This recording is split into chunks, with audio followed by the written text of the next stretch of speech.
Hello, welcome to the Left4Dead 2 version of Tottington Hall. I will be showing you basically what I got so far in the map this far.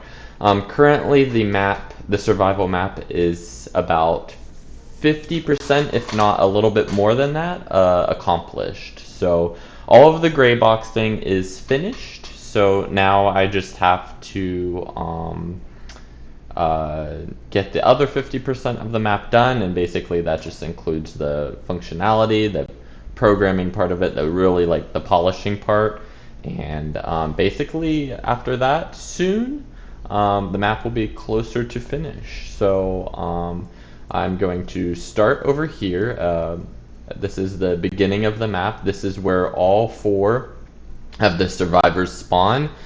They're all coach right now because coach is just the default character pawn of the game. But in reality, once you start up the game, it's going to load all of the original Left4Dead 2 survivors. And then, as we can see right here, I built some ladders onto the main castle right here, so the players and infected can climb up, and then they can climb up this part too, and then they can get on these platforms right here, and they can pick up snipers, they can pick up incendiary ammo and explosive rounds, and they even have this little block right here is an ammo spawner, so players will be able to grab ammo from here as well. And basically the same is repeated onto this part as well. And then if the player wants to, they can climb down here and up as well. And then this is the back part of the kind of like the courtyard area. These gates are openable, so survivors and infected, remind you, can open these doors, and infected will also be able to climb the walls as well. If we go in here, we can go down here, and then this is a little health respawn room. I just added basically some med kits and pain pills in here for the survivors to grab. This is just a spare room, kind of like the Easter egg room, I guess.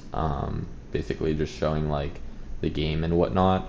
But players can come in here and fix themselves up if needed. And then, oh, I actually kind of just skipped over this part, but I'll just be adding, I didn't want to add too many guns just because I didn't want to be repetitive, but I'll probably add some more of the throwable type weapons in here, so like the pipe bomb, the vials, and etc. So do let me know if you want this room to contain those throwable items. If not, let me know what else you would like in this room instead. If we go this way and out here, you'll see that I added a little barricade for it. I'm not sure if you would remember this, but we did talk about blocking off this area just because this is a very, very large road to map and whatnot, because we also have the water and whatnot. But if you want, we can still open it up. It will just take longer development time, of course, because then I would have to block out this entire area, including the lake area as well. But let me know what you think. I personally would recommend that we block this in, because if not, the infected can have a larger respawn area, and then infected can be potentially where survivors not be able to see them, and there's just more chances of them getting stuck and more problems to happen. But do let me know what you think of adding these barricades in, and they extend all the way so that the player can't get past. And this is the new, this is also where the players can pick up the chainsaw, M60, and their default weapons as well. This is the part where I added to the original Garry's Mod Tottington Hall map.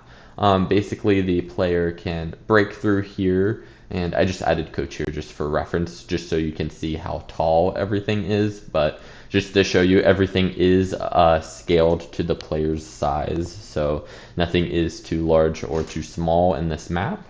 So basically, we can go through here, and then this entire area is basically a maze. And I thought this would be really cool because I did switch this up from the original map here, because as you can see, I was going to have things a little bit more smoothly instead of roughly. But I really liked the idea of adding these hedges in to make a little maze, just because I feel like as part as like of a classy area such as this, you wouldn't see like a lot of weeds or a lot of like overgrown areas, that it would be pretty well kept. So I thought this would be a very great addition to the map.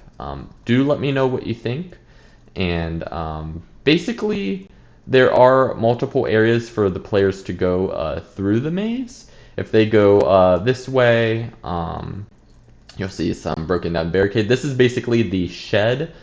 This is the one area I actually did finalize, and I was just testing out the textures and just making sure everything works. But basically in here, survivors will be able to find some additional weapons along with recovery items. Just a little room just for players to guard themselves in if they so choose. But of course, it isn't a great area to stay in for long, because if a tank comes around this area and all 4 survivors are in here, well, I mean, that's not going to be a fun time. So that's a little nice room to like break things up.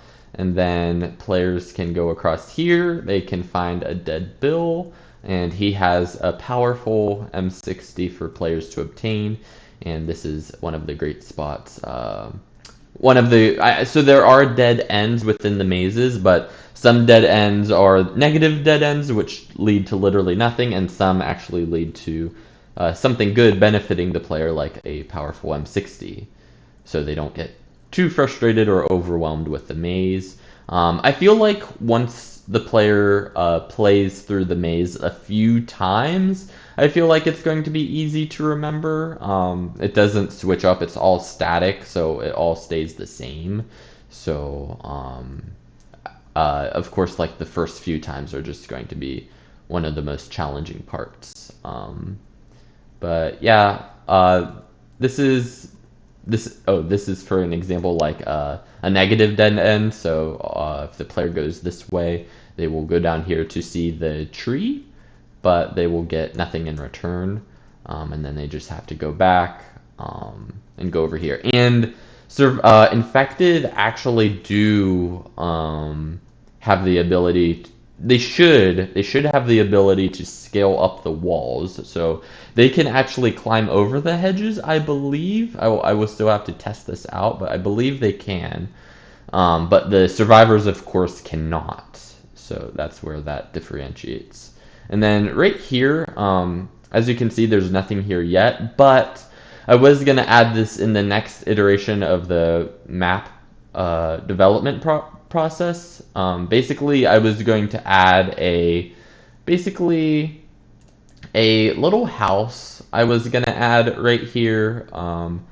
Actually, I shouldn't say little. It would basically look like the plantation house from the plantation survival map in the original Left 4 Dead 2 map. So it would look something along the lines of that. Not super big, but to the point where there's windows and you could snipe zombies in the garden and basically like defend the teammates as they like make their way across or run from a tank or whatever. I just think it would be a great addition to like also have an additional location to snipe, because this garden area can prove to be a challenge, and of course I wanted to make that way because before there was absolutely no challenge, as it was all an open area. But I wanted to add another area for this players to scope and snipe. Basically just to add a level of balance through the game. And of course add a place where smokers can spawn and have an advantage point to the players. So yeah, that is, and of course I added the barricade here as well. It extends all the way. And this entire area where the trees are, survivors can go through this area, but this is where mostly the infected are going to populate. They're going to populate where the players can't see them. So it's going to be, they're going to populate amongst the trees or behind the building itself right here, or even on the rooftop if no other players are there. So, of course, the players can go through the trees, but it probably isn't recommended because they might get pounced by a hunter and then they're gonna become incapacitated, of course. So this is all I have for the map so far. I have spent a few decent hours on this. It is 3 o'clock right now, and I did start this since 7. So I did put in the hours to get all of this done to where it's at right now. But like I said, it's around 50% complete. It's just everything is gray boxed, and then it just needs those extra next steps to get it complete. So I hope you enjoyed watching. Please let me know what you think of this, and message me if you have any questions or if you want anything changed up. If what you think of the hedges and of the maze part and of the additional sniping area as well. All right, thank you.